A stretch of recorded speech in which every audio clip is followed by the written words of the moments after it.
kalau saudara melihat pada slide ini, saudara, dalam bahasa Inggris katakan sealed in the Holy Spirit, dimeterai di dalam Roh Kudus. Katakan, saya harus dimeterai dalam Roh Kudus. Ya, saudara, ini adalah sesuatu ungkapan yang mudah dimengerti oleh kita semua. Kita tahu meterai, kalau saudara membuat perjanjian, saudara memberikan meterai seharga berapa rupiah? Berapa? 10 rupiah. 10.000 rupiah. Ya saudara, bayangin dengan uang yang sebegitu kecil, 10.000 rupiah, saudara punya perjanjian, dianggap oleh negara sah. Ya saudara, bayangkan, meterainya cuma 10.000 rupiah. Tetapi itu menghasilkan transaksi saudara sampai batas berapa sekarang saya tidak tahu. Kalau dulu sampai 500 juta. Di bawah nilai tersebut saudara dianggap sudah sah mengadakan perjanjian. Apapun yang tertulis di dalam selembar kertas. Walaupun kertasnya jelek sekalipun. Sudah kena hujan. Tepi-tepinya sudah rusak. Tetapi meterainya masih tetap ada. Bayangin. Ya saudara. Negara memberi kuasa kepada kedua belah pihak yang akan membuat dealing, persepakatan untuk disahkan oleh negara. Hanya dengan uang 10.000 rupiah. Dan itu sudah cukup. Saudara, bisa masuk ke pengadilan. Ya, kecuali mereka mempunyai bukti-bukti yang lebih kuat dari kita orang. Ya kita bisa kalah. Tetapi selama kesepakatan tersebut dibikin di bawah perjanjian dengan meterai yang ditandatangani, saudara, maka perjanjian tersebut sah demi hukum. Saudara, semua katakan, apalagi Roh Kudus, meterai saya yang luar biasa, memberikan hak kepada saya untuk saya selamat di dunia sampai masuk ke sorga. Hanya karena cinta Allah kepada saya. Yang percaya beri kemuliaan yang baik bagi dia. Saudara, itu sebab hari Pentakosta ini adalah pernyataan ilahi bahwa saudara dan saya sah di mata Allah. Bahwa kita diselamatkan. Dan apa meterainya? Kepenuhan Roh Kudus. Apa meterainya? Kepenuhan Roh Kudus. Jadi orang yang dipenuhi dengan Roh Kudus, maka itu orang itu sudah memiliki satu segel meterai bahwa dia akan tetap sampai dari dunia sampai dalam kerajaan sorga. Tuhan akan melindungi, Tuhan akan memberikan berkat-Nya, Tuhan akan memberikan keabsahan, legalitas sebagai anaknya, bahwa anaknya masih ada di dunia, belum meninggal. Itu sebab masih dijamin. Masih apa? Dijamin. Amin. Katakan, ini luar biasa. Saya diabsahkan sebagai putra-putri kerajaan Allah melalui kepenuhan Roh Kudus. Meterai Roh Allah. Saya disegel. Saya dimeterai. Tidak ada yang berani membuka meterai saya. Karena meterai saya adalah kuasa Roh Kudus. Amin. Saudara yang kekasih, mari kita akan masuk pada peringatan ini. Sudah dimeterai Roh Kuduskah Anda? Jangan telat. Ya, ini bahasa Belandanya, telat, terlalu lambat. Jangan telat. Kita katakan, wah kamu datangnya telat sih. Nah, terlambat kamu, saudara. Ya, sudah dimeterai Roh Kuduskah kita, saudara? Bagi saudara-saudara yang sudah mengikuti doa beberapa kali, baik di Temanggung maupun di Jogja dan di sini, saudara. Maka saudara harus yakin bahwa saudara sudah dimeterai oleh Roh Kudus dalam hidup saudara. Dan saudara harus yakin bahwa meterai Tuhan itu sah dan kuasa iblis tidak bisa mencabutnya. Katakan, sekali aku dimeterai, selamanya aku masuk dalam sorga. Di dunia, halo. Di dunia, aku akan mendapatkan hidup yang merdeka, penuh dengan kuasa Allah, kelimpahan berkat-Nya. Amin. Ya saudara, jadi apa yang akan saya sampaikan ini hal yang gede banget. Hal yang fantastik dan amazing. Itu sebab tiga kata di bawahnya, jangan telat. Ini penting. Banyak orang telat. Saudara, saya mau setia kepada Tuhan, saya mau berkorban, saya mau hidup kudus, terlambat. Apa sebab dia menunda? Katakan, sebab menunda. Saya dilarang menunda. Hari ini juga saya harus melakukan komitmen saya untuk supaya saya menjadi putra-putri kerajaan Allah yang merdeka. Yang merdeka. Ya. Yang merdeka. Ya, ikuti nada suara saya. Para kekasih, itu sebab saya ingin mengajak kita membuka lebih dahulu dalam Wahyu pasal yang ke-7, ayat yang kedua dan ayat yang ketiga. Saya undang kita bangkit berdiri sejenak. Kitab Wahyu pasal yang ke-7, ayat 2 dan ayat yang ketiga. Para kekasih.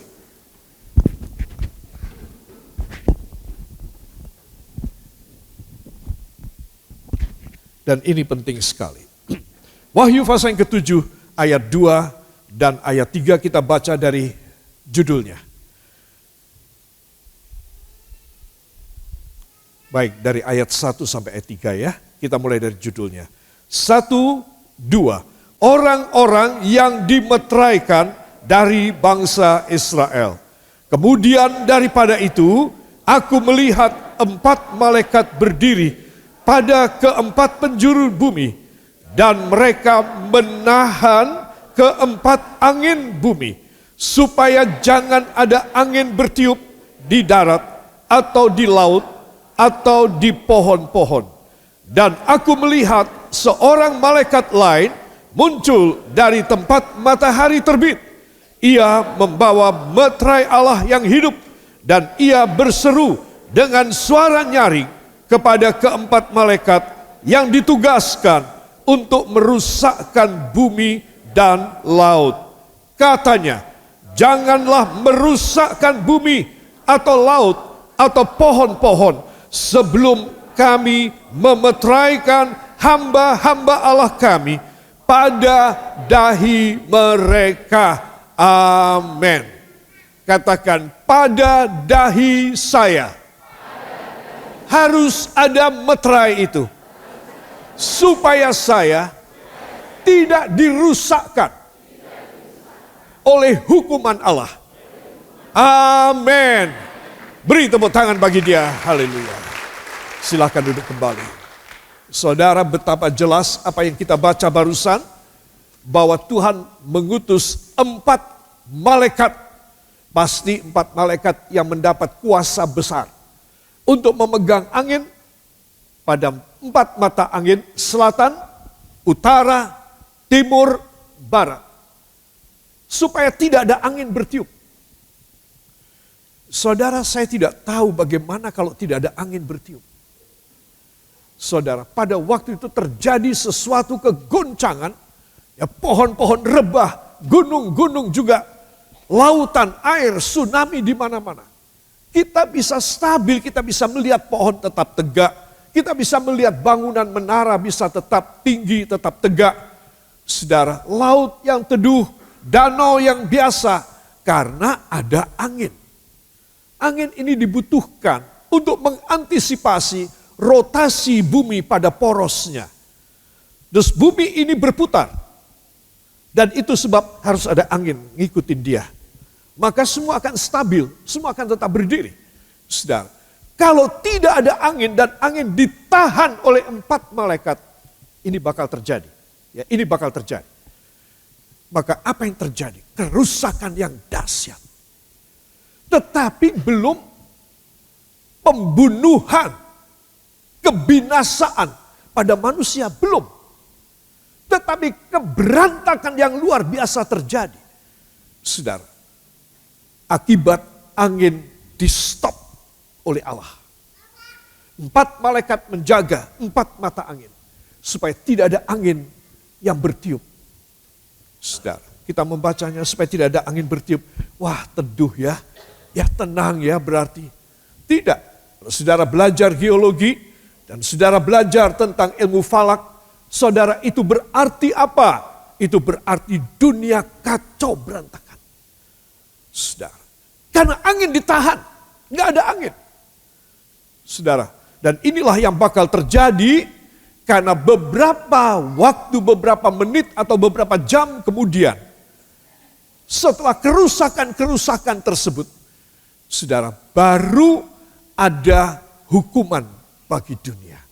Itu sebab kalau kita melihat ketika mulai terjadi keadaan angin ditahan dan keberantakan terjadi di seluruh dunia tanpa kecuali, tidak ada satu area yang blank, yang kosong, yang tertutup oleh tidak ada angin. Semua tidak ada angin. Berarti semua berantakan. Saudara, pada waktu itulah, katakan pada waktu itulah, Allah Roh Kudus mulai memilih sekali lagi orang-orang pilihan yang sudah pernah dipilih melalui kepenuhan Roh Kudus. Jadi gimana ceritanya? Orang penuh Roh Kudus tetapi kemudian jatuh dalam dosa dan hidup dalam roh setan, roh duniawi. Sehingga apa yang terjadi pada dia, saudara, dia harus pada waktu ini, Wahyu 7 ini, dia harus mengalami pembinasaan, hukuman Allah. Jadi saudara mesti lihat orang tidak penuh Roh Kudus. Kasihan sekali. Satu, dia harus dibawa datang kepada Tuhan. Untuk dia menerima Yesus sebagai juru selamat. Amin. Amin. 2, dia harus dipenuhi oleh Roh Kudus. Supaya apa? Supaya dia diselamatkan dari bencana yang dahsyat. Kitab Wahyu ini penuh dengan misteri, saudara. Dan setiap misteri itu mengerikan. Itu sebab kalau ada family kita, istri atau suami atau anak atau orang tua, kakak atau adik, dan kenalan saudara yang baik, yang saudara anggap lebih dari saudara, apakah saudara sudah membawa dia datang kepada Tuhan Yesus? Karena hukuman itu akan dahsyat sekali. Ya, jadi kenapa kita perlu urapan Roh Kudus? Karena kita memikir panjang sekali. Ketika Tuhan akan menghukum dunia. Kiamat itu bukan tiba-tiba semua pada mati. Oh tidak. Ada suatu drama pada kiamat. Yang begitu banyak drama-drama yang mengerikan dibuat oleh Allah. Kenapa? Karena Allah menahan murkanya. Itu sebab sedikit demi sedikit kasih hukuman bagi manusia. Tersiksalah mereka yang tidak ada meterai Roh Kudus di dalam hidupnya. Saudara, betapa berharga suami ibu. Betapa berharga istri bapak. Betapa berharga anak cucu. Betapa berharga orang tua saudara. Bawa datang cepat sebelum masa yang mengerikan terjadi di seluruh dunia. Gak ada tempat yang blank spot dari hukuman Allah pada waktu itu. Tidak ada. Semua area di dunia tidak ada yang tersembunyi. Tidak ada orang bisa mengatakan aku mau terbang ke sana deh. Aku mau bersembunyi di goa atau aku mau menyelam. Aku sudah siapkan kapal selam untuk aku menyelam. Atau aku sudah menyiapkan bunker di bawah tanah yang kuat sekali terhadap bom nuklir sekalipun. Tetapi terhadap hukuman Allah, tidak ada yang bisa kuat menahan murka Allah. But for the judgment and for the anger of God, not one single thing can withstand before the angry God. Yang bisa berhadapan dengan Allah yang marah pada waktu menjelang kiamat nanti. Itu sebab para kekasih, saya ingin supaya semua saudara ya sedikit takut, harus dong. Kalau saya tidak takut sama Tuhan, gimana saya? Kalau saudara nggak takut sama Tuhan, gimana saudara hidupnya? Kita takut akan apa yang bakal terjadi. Semua katakan, tetapi hari ini saya mendapat jalan keluar, yaitu kemerdekaan saya dari hukuman Allah melalui pengurapan Roh Kudus di dalam hidup saya hari ini sampai selamanya. Amin. Jadi dengan perintah Tuhan kepada murid-murid, jangan engkau keluar dari kota Yerusalem, berdoalah sampai engkau dipenuhi dengan Roh Kudus. Itu kita sudah lakukan, saudara, dengan pengurapan pada dahi kita setiap Bible study hari Rabu sore. Sehingga kita tidak langsung gelagapan menanggapi perintah Tuhan 10 hari harus ada di kota Yerusalem. Berdoa 10 hari. Lantas 355 hari yang lain gak perlu. Saudara bisa tahu logikanya, cenglinya. Kita tidak mendadak sontak melibatkan diri kita dalam 10 hari doa. Kita sudah berdoa sepanjang tahun. Kita sudah mengurapi kepala kita dengan minyak urapan. Sebagai bukti bahwa Tuhan mengisi hidup kita dengan kuasa Roh Kudusnya. Amin.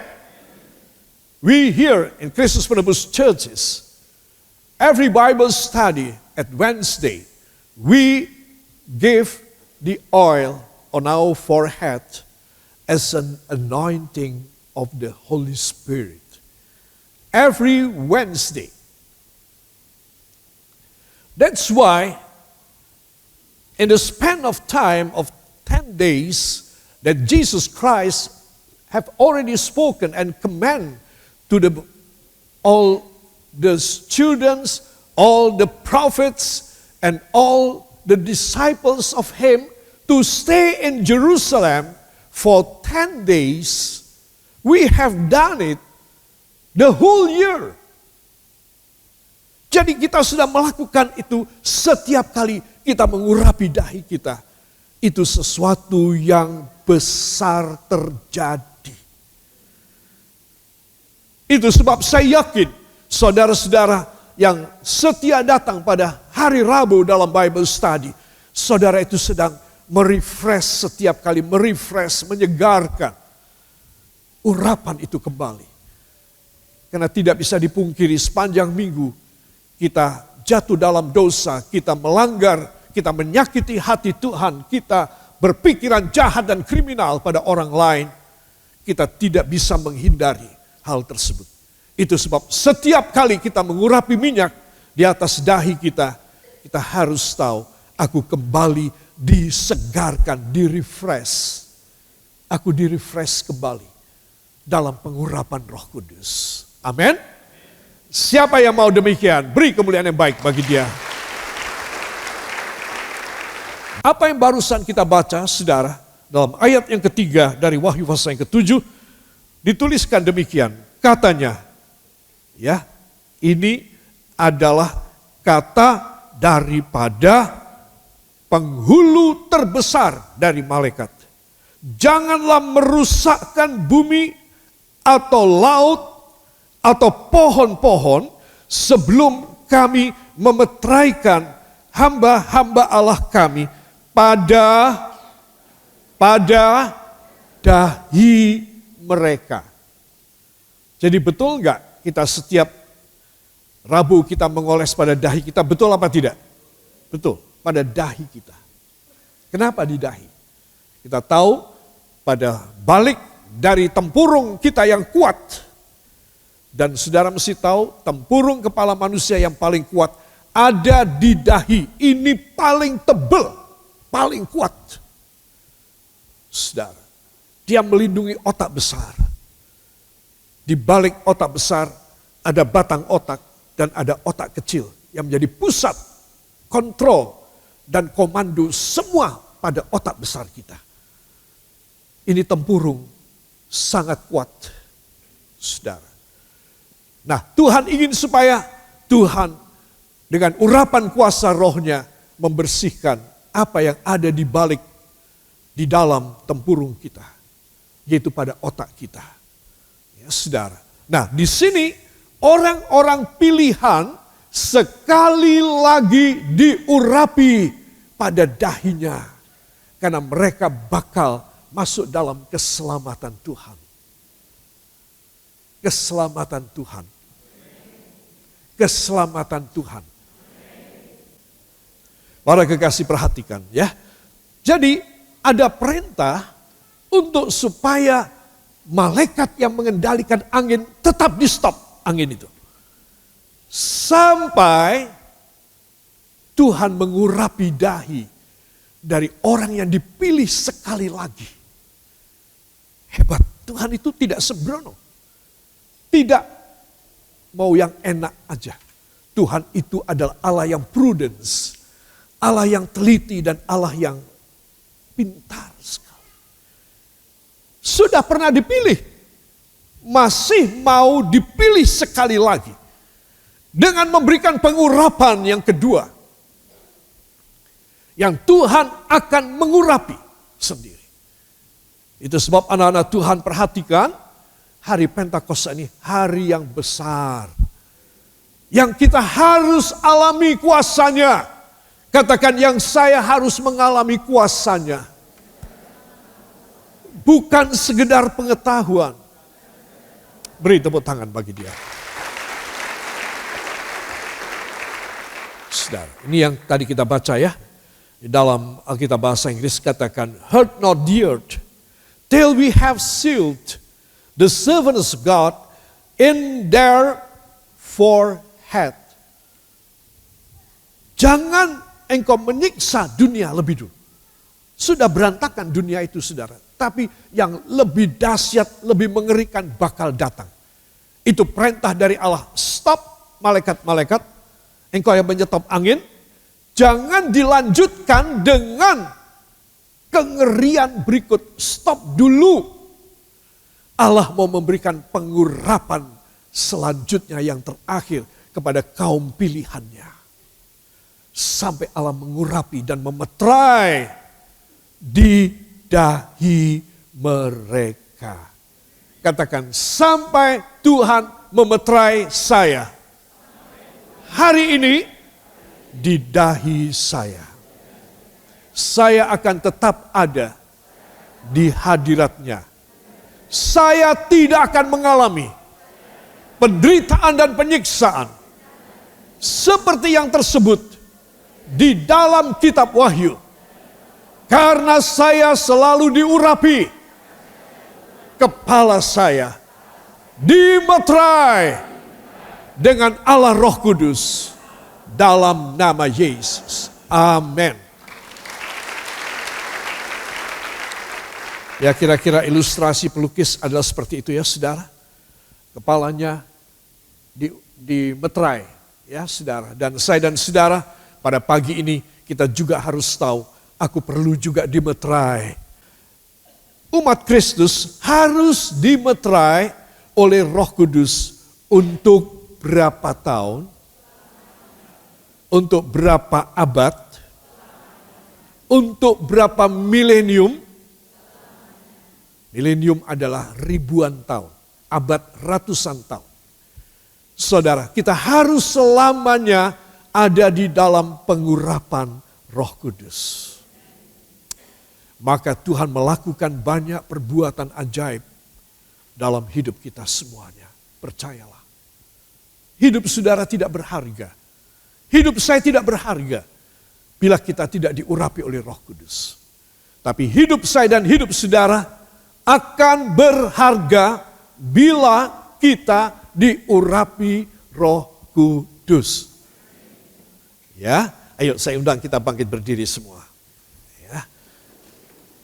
Angkat tangan kanan saudara tinggi-tinggi, taruh tangan kiri pada jantung saudara dan ikuti doa saya. Ya Allah Roh Kudus, hamba sadar, hamba mau nyadar bahwa hari ini sangat penting seumur hidup hamba sampai masuk sorga. Lepaskan hamba dari semua perbudakan. Berikan kemerdekaan. Berikan kuasa untuk menaklukkan segala rantai budak di dalam hidup hamba. Mulai dari pagi ini, hamba menerima kasih karunia luar biasa. Dan hamba menyiapkan untuk menghadap hadirat-Mu sewaktu-waktu. Angkat dua tangan, ucapkan terima kasih. Terima kasih Bapa. Semua katakan terima kasih Bapa. Terima kasih Yesus. Terima kasih Roh Kudus. Beri tepuk tangan bagi Dia. Hanya di dalam nama Tuhan Yesus Kristus, Juru Selamat dan Penebus kami. Dan kita semua mengaminkan. Amin. Beri tepuk tangan. Silahkan duduk kembali. Saudara, saya tadi dalam doa mengajak saudara supaya kita selalu berterima kasih. Apa sih maksudnya kalimat yang Tuhan berikan melalui Roh Kudus pada mulut saya tadi? Saya mau tanya, kapan saudara berterima kasih kepada seseorang? Kapan? Susah ya jawabnya ya. Berarti saudara gak pernah bilang terima kasih ya. Berarti tidak ada orang yang pernah memberikan sesuatu kasih atau pemberian kepada saudara. Atau sesuatu jasa. Kita berterima kasih karena kita menerima sesuatu jasa dari orang lain. Betul apa tidak? Gak begitu saja saudara terus terima kasih. Ya, ada orang lewat, terima kasih ya. Ya. Ada orang ketemu saudara, terima kasih ya. Pendeta Royus ini. Lihat, kalau saudara tidak ada orang, sudah bilang terima kasih. Ada orang gak ada apa-apa, terima kasih. Saudara tidak mungkin. Tapi kalau orang memberi sesuatu kepada saudara atau membantu menolong saudara, saudara pasti bilang apa? Oh ya dah, taruh situ aja. Atau saudara bilang terima kasih. Ya, masyarakat yang hormat dan masyarakat yang tahu budi akan berterima kasih. Kelihatannya banyak yang enggak ini ya.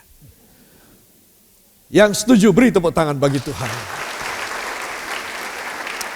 Jadi kalau kita tahu berterima kasih setiap hari, itu menandakan bahwa Tuhan banyak menolong kita pada hari tersebut. Kalau kita cuma sedikit berterima kasih, itu artinya Tuhan cuma menolong sedikit kepada kita. Dan Tuhan berkata, anakku ini gak tahu terima kasih. Udahlah, cut malaikat, cut. Ya, di-cut. Ya. Tapi kalau saudara banyak berterima kasih, Tuhan berkata pada malaikat, cut malaikat, cut. Sama cut-nya, tapi beda maknanya. Nah, saya ingin supaya kita boleh selalu berterima kasih. Kenapa? Karena Tuhan banyak melakukan perbuatan baik, jasa, pertolongan, mujizat, kelimpahan, pembukaan jalan, dan tidak ada yang mustahil buat kita. Itu sebab kita berterima kasih. Saudara, taruh tangan kanan pada dahi saudara. Dalam nama Yesus, aku harus menjadi salah seorang yang dimeterai oleh kuasa Roh Kudus sampai meninggal dunia dan masuk di dalam sorga. Aku akan dihindarkan dari malapetaka-malapetaka dari kitab Wahyu dalam nama Yesus. Amin. Nah, saudara, minta kepenuhan roh itu artinya kita mengklaim hak kita. Dengan iman kita mengklaim hak kita. Itu sebab kita dipenuhi dengan Roh Kudus. Ya, saudara. Dan kita klaim bahwa kita memiliki kerajaan sorga. Kita klaim melalui kepenuhan Roh Kudus, kita klaim bahwa kita semasa hidup kita akan dibebaskan dari penderitaan, dari semua kemiskinan, dari semua kegagalan.